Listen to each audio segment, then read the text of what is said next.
Velkommen til Angstfri.dk.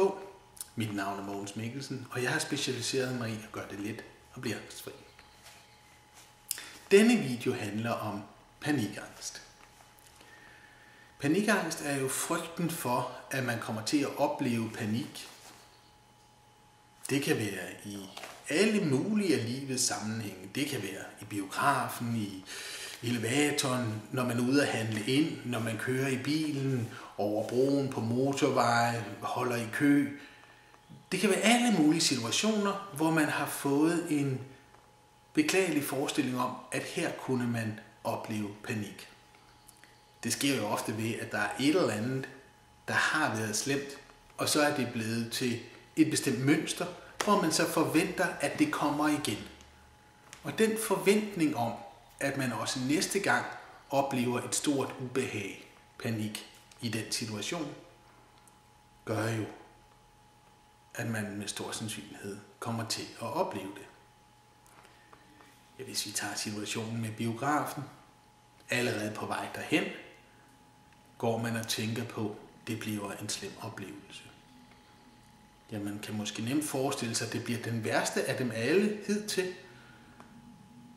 Hjernen er jo ikke særlig venlig på den måde. Den kunne jo godt have tænkt det som en gennemsnit, eller måske have taget fat i den bedste biografoplevelse.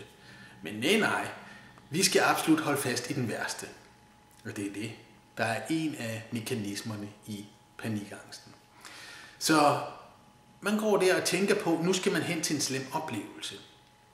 Det får man det naturligvis dårligt af allerede på vej derhen. Og så har man jo faktisk startet den selvopfyldende profeti. Så selve tanken er jo, at man sidder i biografen og har det skidt, og ikke kan komme væk, fordi det vil forstyrre en masse mennesker. Det er jo sådan set også rigtigt nok. Men hvorfor er det, at man sidder og har det skidt? Jo, siger de, det er jo fordi, jeg ikke kan komme væk. Jamen, hvorfor skulle du overhovedet væk? Ja, det er jo fordi, jeg har det skidt. Og så kan man jo spørge igen, hvorfor man havde det skidt. Der er jo en ring, der kører en selvargumentation, som virkelig siger sparto. En forestilling, der bygger på antagelsen om, at man får det skidt, og derfor gerne vil væk. Det er jo sådan set blot den, man skal have brudt. Man skal jo få kigget på, hvad var det egentlig, der kunne opretholde den forestilling.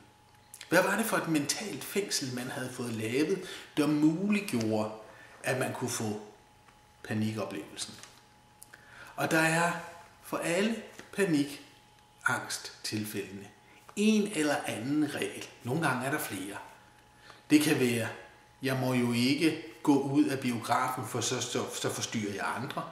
Det kan være, jeg må ikke efterlade indkøbsvognen, eller jeg må ikke gå ud af køen, eller jeg må ikke løbe skrigende bort, eller hvad det nu kan være. En eller anden regel, som vi har lavet for os selv, som opretholder, at vi kan skabe panikfølelsen i den situation.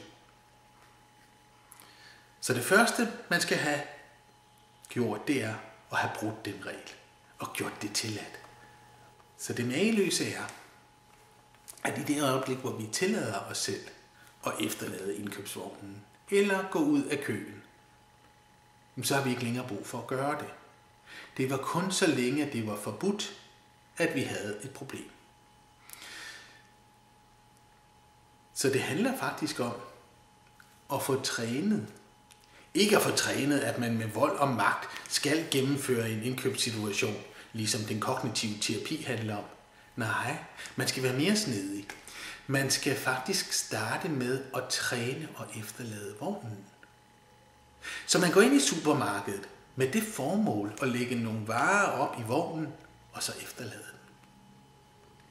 Der kan man selvfølgelig, når man er gået ud og har været ude en halv til en hel time, gå tilbage og så rydde op efter sig.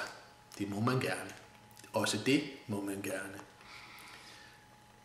Tilsvarende så kan man stille sig op i køen, ikke med det formål at komme igennem og betale varen, men at gå ud af køen, når man har stået der lidt. Ja, fordi så får man jo trænet det, at det er okay, hvad de andre tænker. Det er faktisk ret lige meget, hvad de andre tænker. Så når man har det fint med at kunne efterlade vognen og kunne gå ud af køen, så er der jo ikke længere noget problem tilbage. Så panikangsten eksisterede kun fordi de to ting var forbudt. Og sådan vil der være ved alle slags panikangst. Og jeg vil gerne medgive, at nogle gange kan det være lidt mere drilsk at få tilladelsen. Lad os tage situationen med trafik, hvor nogen kan få panikangst ved, når de ser en kø, tænker, nej, her kunne jeg få det dårligt, eller skal over en bro, tænker, nej, det kunne ske midt på broen, eller kører på motorvejen, og der er langt til næste afsving, hvor de så tænker, jeg kunne få det dårligt, inden jeg kan komme af motorvejen. Ja. Og det bygger jo alt sammen på, at det ikke er tilladt at køre bilen ind til side og efterlade den der. Så det er jo den regel, der muliggør, at man kan få panikanfald i bilen. Og her bliver udfordringen så at få det sammenlignet med nogle situationer, hvor det er tilladt. Det kunne fx være, hvis kølervisken koger, eller hvis der ikke er olie på bilen, eller en tredje defekt ved bilen. Jamen, så er det jo okay at køre bilen ind til side, efterlade den der, lad fat komme, hvad som helst. Ja. Så det, der er det tricky, det er at få givet dig selv lov, selvom det kun var et panikanfald.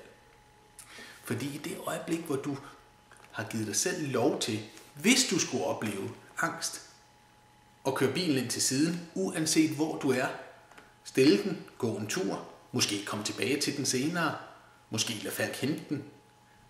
I det øjeblik, hvor du har lov til det, så virker angsten ikke længere.